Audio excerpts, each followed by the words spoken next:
Praise the lord. దేవుని ప్రశస్తమైన నామంలో దేవుని పిల్లలైన మీ అందరికీ శుభాభివందనములు, శుభములు కలుగునుగాక.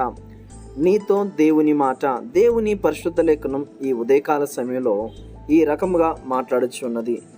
ఆపదలలో చిక్కుబడి ఉన్నాను, నీవు నన్ను బ్రతికించెదవు. కీర్తనలు రాసిన గ్రంథము 138వ అధ్యాయం 7వ వచన భాగం. నిజమే కదా, ఆపదలో మనం చిక్కుబడి ఉన్నప్పుడు మనల్ని ఆదుకునేది ఎవరు, మనలను విడిపించేది ఎవరు? మనకి చాలా బాగా తెలిసిన విషయం. మన కష్ట సమయంలో మన బంధువులు, స్నేహితులే మనల్ని వదిలి వెళ్ళిపోతూ ఉంటారు.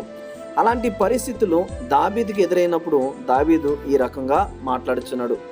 ఆపదలలో చిక్కుబడి ఉన్నాను, నీవు నన్ను బ్రతికించదు. ఎవరు బ్రతికిస్తారు?